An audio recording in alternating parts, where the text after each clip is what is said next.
Today, I will be sharing my understanding of compassion, how it can be expressed through caring for other people and the environment, and the role of communal discernment in making both Philippine universities and the world a more compassionate place.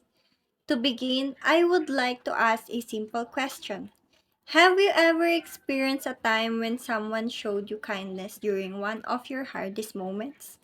Maybe a friend listened to you when you felt stressed, a family member encouraged you when you wanted to give up, or even a stranger helped you without expecting anything in return.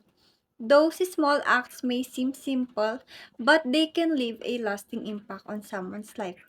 For me, those moments show what compassion truly means. And for me, compassion is more than just feeling sorry for someone.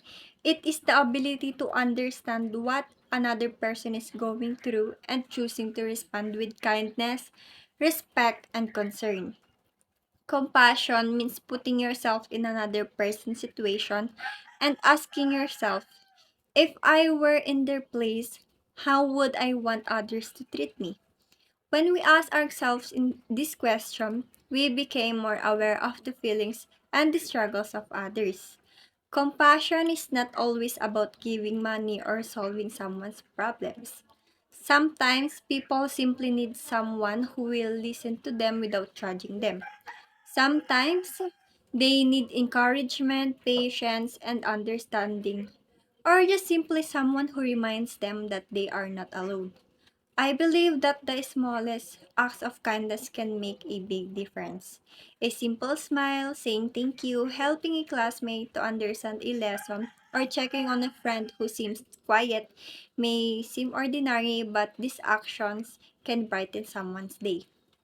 In my daily life, I try to practice compassion by thinking before I speak or act. Whenever I feel so frustrated or tempted to react negatively, I remind myself that everyone is dealing with struggles that I may not know about. Some people may be carrying problems at home, financial difficulties, academic pressure, or personal challenges that are invisible to others. Because of this, I try to choose words that encourage rather than hurt. Or of course, I'm not perfect and there are times when I make mistakes.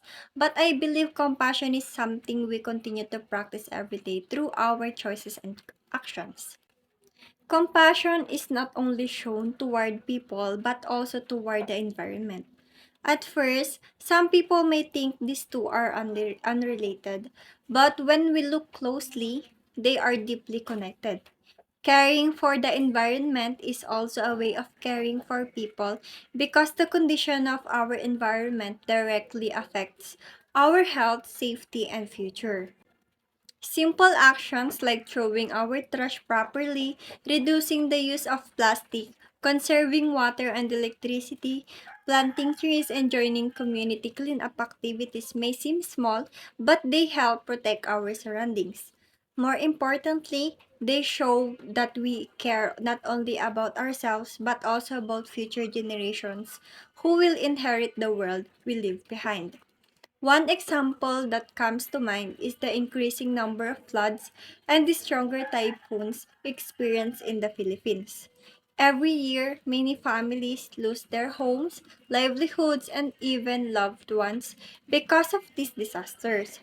While we cannot stop natural disasters completely, we can reduce their impact by taking better care of the environment. Illegal dumping of garbage, deforestation, and pollution can make flooding even worse. When we choose to protect nature, we are also protecting the lives of people who are most vulnerable. Compassion encourages us not only to help after disasters happen, but also to take the responsibility before they happen. Donating food, clothes, or money after a typhoon is a beautiful act of compassion. However, compassion also means supporting environmental programs, following proper waste management, and encouraging sustainable practices that reduce future risk. In this way, caring for the environment becomes another way of showing love and concern for others. Another important concept is communal discernment. At first, This may sound like a complicated term, but in my understanding, it simply means making decisions together through careful listening, reflection, and respect for a different perspective. Instead of just focusing only on what benefits ourselves, communal discernment encourages us to ask what decision will benefit the whole community. This process requires openness and humility. It reminds us that no single person has a all answer. Every individual has different experiences, ideas, and insights that can contribute to better decisions. So, by listening to one another, we became more understanding and avoid making decisions based only on our own opinion. Communal discernment is especially important because the problems we face today are becoming more complex. Issues such as poverty, inequality, climate change, bullying, and mental health cannot be solved by one person alone. They require cooperation, understanding, and shared responsibility. So when people work together and genuinely listen to one another, better solutions become possible. In Philippine universities, communal discernment can help create a more compassionate environment. Universities are not only places where students gain knowledge, but also places where they learn values and build relationships. Students, teachers, administrators, and the staff all have different roles, but they share one community.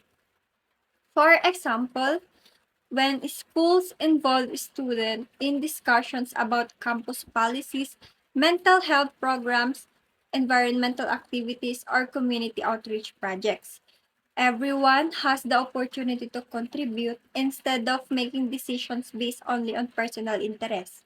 People work together to find solutions that benefit everyone. This creates a culture of inclusivity, respect, and cooperation. Communal discernment also teaches us to appreciate different opinions. We may not always agree with each other, but listening respectfully allows us to understand why people think differently.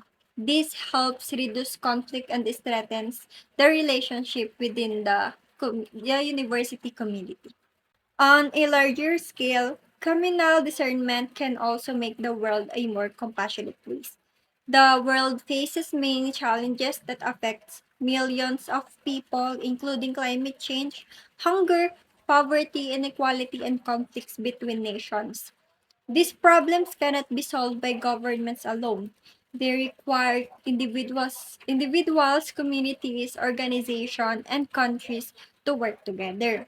So when people choose dialogue instead of hatred, cooperation instead of selfishness, and understanding instead of judgment, meaningful change becomes possible. Compassion reminds us to care about the suffering of others, while communal discernment helps us decide together on the best ways to respond. As young people and students, we may think that our actions are too small to make difference. However, I believe that every positive action matters. A single act of kindness can inspire another person to do the same. One student who chooses honesty can influence others. One class that works together for a community project can inspire an entire school. Change often begins with small actions done consistently. So, in conclusion, compassion is the choice to care for others and respond with kindness, empathy, and understanding.